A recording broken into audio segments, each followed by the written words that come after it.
Hey there everybody, it's Jay. Sorry I haven't been posting up any videos lately. I just recently finished school and I'm off on summer break. So while I'm on summer break, I'm going to try to release 1 to 2 videos per week, starting with this one.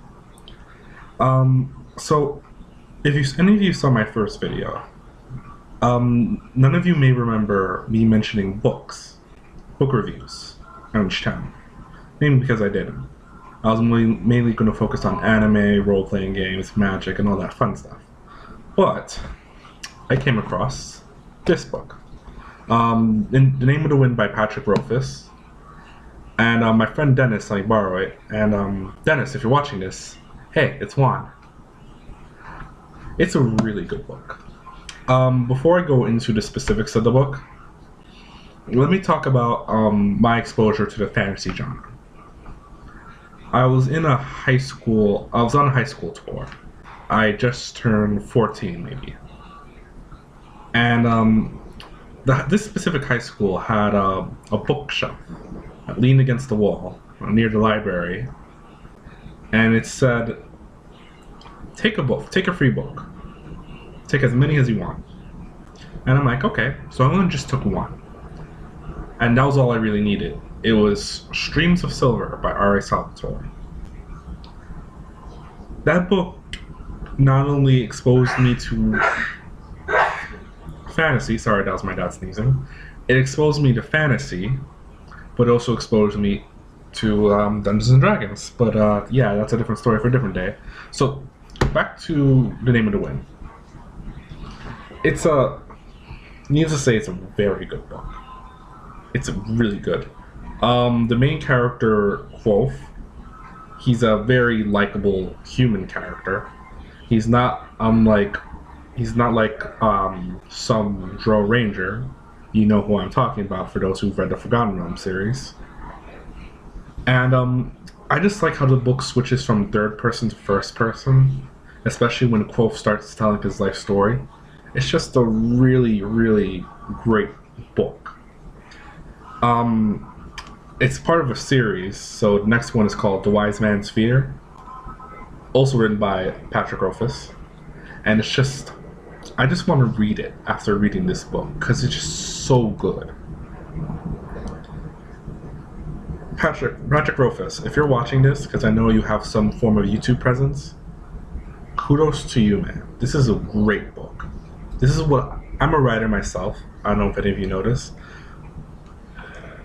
I aspire to write something on par to this. It's a great book. So, on to magic. Well, before magic, I want to talk about role-playing games for a second. So, while I was in school, I was on DriveThruRPG, and I saw the Cosmic Warriors role-playing game. It was pay for what you want, so me being a broke college student, I essentially paid nothing. And it's 10 pages, I checked it out, and it is essentially Dragon Ball Z the role-playing game. Now, if any of you remember that there was an actual Dragon Ball Z official adventure game that was used the fusion system, and it was, how should I put this?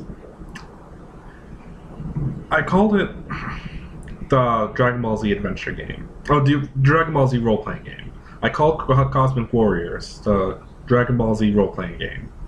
Simply because, well, that's what it is. The two playable races that you have were essentially the Namekians and the Saiyans, but with the Cyrano was fouled off. And I'm not saying that's a bad thing. Listen, I think that's a really cool thing. And mind you, I say this as someone who vehemently despises Dragon Ball. But again, that'll be a video for another time. So onto this game. It uses the D20 system. And after reading through the rules, it sounds pretty solid. I haven't gotten to play it yet. I need a group for that. But based off what I've read so far, it sounds pretty cool. It's called the Cosmic Warriors RPG. It's available for pay what you want on Drive Your RPG, and all of you should go check it out. I think it's really interesting. Magic time. So, as a broke college student, you really don't have time to create $200, $300 modern decks. You really don't have you definitely can't afford Legacy with all the Black Lotuses and the Mox Opals and all the Bazaar of Baghdad's and all that fun stuff. So what I've done, or what I've gone into, is the Pauper format.